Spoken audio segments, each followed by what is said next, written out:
সংঘর্ষ বা প্রকৃত কষ্ট কাকে বলে এই জাতক বর্তমানে হাড়ে হাড়ে সেটা টের পাচ্ছে। নমস্কার, আরও একটি নতুন ভিডিওয় আপনাদের স্বাগত জানাই। আমি শ্রী বিশ্বজিৎ। আমরা প্রত্যেকেই জীবনে সাকসেস পেতে চাই। জীবনে প্রচুর অর্থ, গাড়ি বাড়ি, নেম ফেম, যশ খ্যাতি হোক, এটা আমরা সবাই চাই। কিন্তু সবার কপালে সুখ হয় না, বা সবার জীবনে তাদের মনস্কামনা পূর্ণ সেটিও হয় না। তার প্রতিফলন হাতের মধ্যে দেখতে পাওয়া যায়।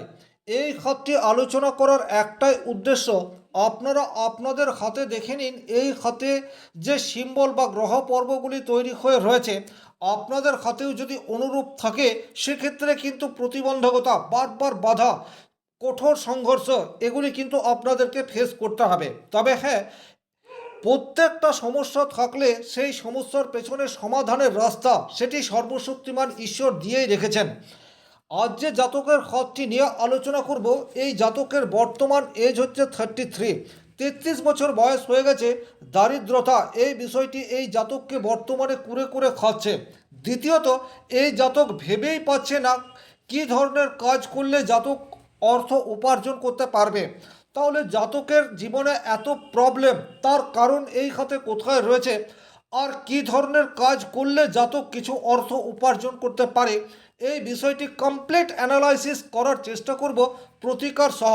ভিডিওটি যারা দেখতে শুরু করছেন শেষ পর্যন্ত দেখবেন, এবং আমি যে কথাগুলি বলছি আপনার জীবনধারার সাথে কতটা ম্যাচ রয়েছে অবশ্যই কমেন্ট বক্সে লিখে জানিয়ে দেবেন। চলে আসছি মূল আলোচনায়। এই হাতটির কালার যদি দেখেন, তাহলে গোলাপি আভাযুক্ত কালার এই হাতটিতে দেখতে পাওয়া যায়। সাধারণত শুক্র প্রভাবিত হাতে গোলাপি আভা এটি থাকে। জ্যোতিষশাস্ত্রে এটাকে পজিটিভ বলা হয়েছে। দ্বিতীয়ত, এই হাতের বিন্যাস সেটি কিন্তু আয়তাকৃতি হাত। আয়তাকৃতি হাত মানে কঠোর পরিশ্রম করা থেকে নিজেকে দূরে সরিয়ে রাখার মেন্টালিটি, এই বিষয়টি ইন্ডিকেট করে। এবারে মূল যে সমস্যার জায়গা সেটি কিন্তু করতলের এই অংশে লুকিয়ে থাকে। এক এক করে আমি নেগেটিভ জায়গাগুলিকে দেখাচ্ছি, আপনারা আপনাদের হাতের সাথে মেলাতে থাকুন। যে কোনো হাতে যদি বৃহস্পতি উইক থাকে, তাহলে কিন্তু সেই জাতকের পক্ষে ঘুরে দাঁড়ানো অনেক বেশি কঠিন হয়ে যায়। আপনারা এই হাতটিতে বৃহস্পতির ক্ষেত্রটিকে দেখুন। বৃহস্পতির ক্ষেত্র একদম বসে আছে, চাপ দিলেই গর্ত হয়ে যাচ্ছে। স্বাভাবিক অর্থে এই ধরনের বৃহস্পতি কিন্তু প্রচুর সংঘর্ষ দেয়। ফ্যামিলি সাপোর্ট সেটা যেমন পাওয়া যায় না, একই রকমভাবে আর্থিক দিক দিয়ে ক্রমশ পিছিয়ে পড়তে হয়। কিছুতেই কিছু করে উঠতে পারে না, মনে হতাশা, এই বিষয়টি কিন্তু চলে আসে বৃহস্পতির ক্ষেত্রে যদি এইরূপ নেগেটিভ অবস্থান নেয়। তাহলে বৃহস্পতি এই ঘরটিতে যথেষ্ট নেগেটিভ, আপনারা দেখলেই বুঝতে পারছেন। বৃহস্পতি যদি নেগেটিভ থাকে, তাহলে সেই জাতকের ঊর্জা বা শারীরিক সক্ষমতা সেটি কিন্তু অবশ্যম্ভাবী দুর্বল হবে, এ বিষয়ে কোনো ডাউট নেই। এই ঘাটের আয়ুরেখাটিকে দেখুন। আয়ুরেখা কিন্তু অনেকটা দুর্বল হয়ে রয়েছে। আয়ুরেখা দুর্বলের কারণ হচ্ছে দেবগুরু বৃহস্পতির স্থান সেটি অনেক বেশি উইক। হস্তরেখার শাস্ত্রে উল্লেখ রয়েছে, বৃহস্পতির আঙ্গুলের সাহায্যে পজিটিভ এনার্জি আয়ুরেখার মধ্যে প্রবেশ করে, তারপর সেটি বিভিন্ন রেখা, বিভিন্ন গ্রহ পর্ব হয়ে সারা শরীরে ছড়িয়ে পড়ে। তাহলে বৃহস্পতির পর্ব যেহেতু অনেক বেশি উইক, সেই হেতু এখানে আয়ুরেখা সেটাও অনেক বেশি দুর্বল। আয়ুরেখা থেকে জীবনী শক্তি, পরিশ্রম করার ক্ষমতা, এই বিষয়টির বিচার করা হয়। হাতের শেপ পরিশ্রম করতে চাইবে না, এই বিষয়টিকে ইন্ডিকেট করছে। আবার পরিস্থিতির চাপে পড়ে যদি পরিশ্রম করবেও, সেক্ষেত্রেও শরীর সাথ দিচ্ছে না, এইরূপ একটি বিষম পরিস্থিতির মধ্যে এই জাতক বর্তমানে রয়েছে। আয়ুরেখা আপনারা দেখতেই পাচ্ছেন অনেক ভাঙা ভাঙা অবস্থায় দুর্বল হয়ে এইরূপভাবে চলে এসছে। তাহলে এই ধরনের আয়ুরেখা কিন্তু অবশ্যই অত্যন্ত কুপ্রভাব দেয়, এই বিষয়টি বলার অপেক্ষা রাখছে না।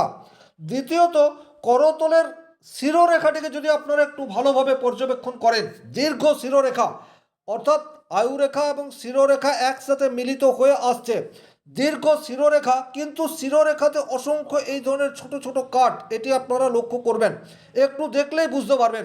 শিরোরেখা এই ধরনের কাট যুক্ত হয়ে রয়েছে, তার মানে এডুকেশনাল কোয়ালিফিকেশন বেশি হয়নি, এটা 100% বলে দেওয়া যায়।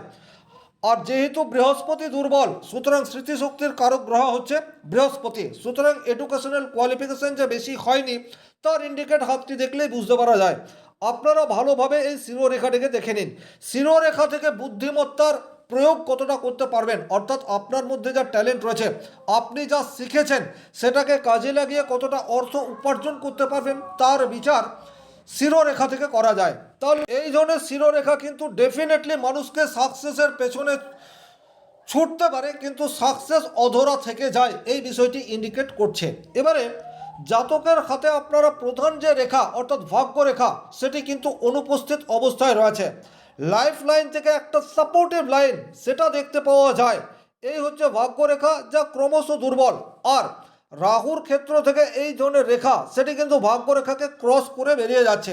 এই জাতক দু একবার ব্যবসা করার ইচ্ছা প্রকাশ করেছে বা ছোটোখাটো ব্যবসার সাথে যুক্ত হয়েছে, কিন্তু ব্যবসা করে কিছু করে উঠতে পারেনি, বরং অর্থ নাশ হয়েছে। এবারে এই জাতকের হাতে আপনারা আরও একটি নেগেটিভ সিম্বল দেখুন, তারপরে এই জাতকের কি করা উচিত এই বিষয়টিতে আলোচনা করব। সেই সিম্বলগুলি হচ্ছে এই সিম্বল, এগুলিকে কিন্তু বাধা বলা হয়। এই ধরনের একটি ছোট্ট ভাগ্যরেখা রয়েছে, কিন্তু এখান থেকেও কাট লাইন এভাবে চলে যাচ্ছে। সুতরাং এই জাতকের জীবনে যে প্রচুর সংঘর্ষ থাকবে এ বিষয়ে বলার অপেক্ষা রাখছে না। তার উপরে আজকের তারিখে জাতকের শনির ক্ষেত্রে একটা নেগেটিভ সিম্বল তৈরি হতে যাচ্ছে, যদিও এই সিম্বলটা অত্যন্ত প্রমিনেন্ট নয়, অর্থাৎ এই জায়গাতে একটি আড়ি রেখা, এটি কিন্তু অস্পষ্ট রয়েছে, বাট শনিও এই জাতককে কুপ্রভাব দিতে স্টার্ট করে দিয়েছে।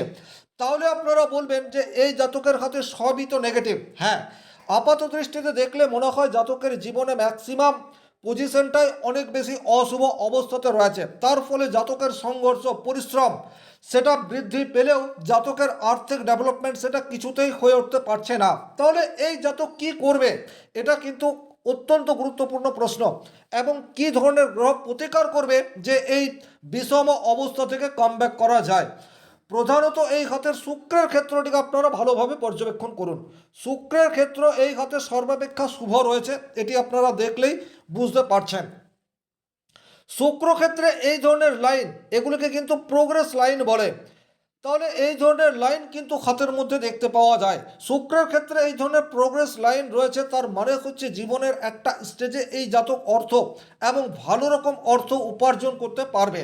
তাহলে তার সিম্বল রয়েছে শুক্রক্ষেত্রে, কিন্তু অর্থ উপার্জনের জন্য কর্ম করা প্রয়োজন। উইদাউট কর্ম সেটা লটারি প্রাপ্তি হতে পারে, কিন্তু এই জাতকের হাতে লটারি থেকে অর্থ পাওয়ার কোনোরূপ যোগ সেটি দেখতে পাওয়া যাচ্ছে না। কিছু লটারির টিকিট কেটেও এই জাতক নিজের অর্থ নাশ করেছে। তাহলে এই জাতক কি করবে, এই জায়গাটি আপনারা খুব ভালোভাবে দেখুন। এই জাতকের আপনারা রাহুর ক্ষেত্রটিকে যদি একটু ভালোভাবে পর্যবেক্ষণ করেন, এই জায়গাটি কিন্তু নিট অ্যান্ড ক্লিন এটা দেখতে পাওয়া যায়। এই জাতকের এডুকেশনাল কোয়ালিফিকেশন এটা খুব বেশি নয়, কিন্তু এই জাতক অনলাইনে কাজ করে কিন্তু প্রচুর অর্থ উপার্জন করতে পারে, বা অন্ততপক্ষে একটা উপার্জন করার রাস্তা অনলাইনের মাধ্যমে হতেই পারে। তার কারণ হচ্ছে জাতকের শুক্র, যা কিনা ইন্টারনেট এই বিষয়টিকে ইন্ডিকেট করে, আর রাহু সেও কিন্তু ইন্টারনেটের ব্যবহার অর্থাৎ প্রকৌশলকে কাজে লাগিয়ে উপার্জন করতে হবে এই বিষয়টিকে ইন্ডিকেট করে। তাহলে ডেফিনেটলি এই জাতকের অল্প পয়সার মধ্যে একটা অনলাইন শপ খোলার প্রয়োজনীয়তা রয়েছে, এবং যদি এটা খুলতে পারে সেক্ষেত্রে কিন্তু অর্থাৎ আজকের তারিখে বিভিন্ন জায়গায় যে অনলাইন শপগুলি রয়েছে যেখানে বিভিন্ন ডিজিটালি ওয়ার্ক হয়, এই ধরনের কাজ করতে হবে জাতককে, যাতে কিন্তু শারীরিক পরিশ্রম অনেকাংশে কম থাকবে। এবং যেহেতু জাতক শারীরিক দিক দিয়ে অনেক বেশি দুর্বল, তাই অন্যান্য ব্যবসা এই জাতক করতে পারবে না, কিন্তু অনলাইনের ব্যবসা করলে জাতকের কিন্তু পরিশ্রম এই বিষয়টি হবে না। এবং সাপোর্টিভ প্ল্যানেট শুক্র এই জাতককে যথেষ্ট হেল্প বা সহযোগিতা করবে। তাহলে এখানে অবশ্যই জাতকের কিন্তু অনলাইন বিজনেসের সাথে যুক্ত হলে অর্থাৎ ডিজিটালি কাজ করে অর্থ উপার্জনের চেষ্টা করলে সাকসেস পাওয়ার রাস্তা সেটি উন্মোচিত হবে। এখন এই জাতকের কী ধরনের গ্রহ প্রতিকার করার প্রয়োজনীয়তা রয়েছে।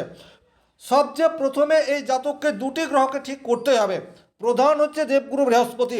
বৃহস্পতি যদি এতটা উইক থাকে সেক্ষেত্রে কিছুতেই আপনি যাই চেষ্টা করুন না কেন আপনার পরিশ্রম সেটা রেজাল্ট আনতে পারবে না। তাহলে বৃহস্পতির প্রতিকার অবশ্যম্ভাবী দরকার রয়েছে।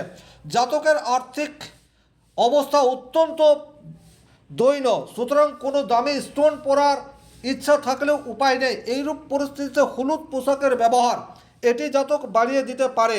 জ্ঞান মুদ্রা এটি জাতক পর্যাপ্ত মাত্রায় করতে পারে এবং নিজের বাড়িতে যে সমস্ত গুরুজন রয়েছে বা আশেপাশে যে সমস্ত গুরুতুল্য ব্যক্তি রয়েছে তাদের প্রতি সম্মান ব্যক্ত করতে পারে। তাতে কিন্তু একটু একটু করে বৃহস্পতি বুস্ট হতে থাকবে।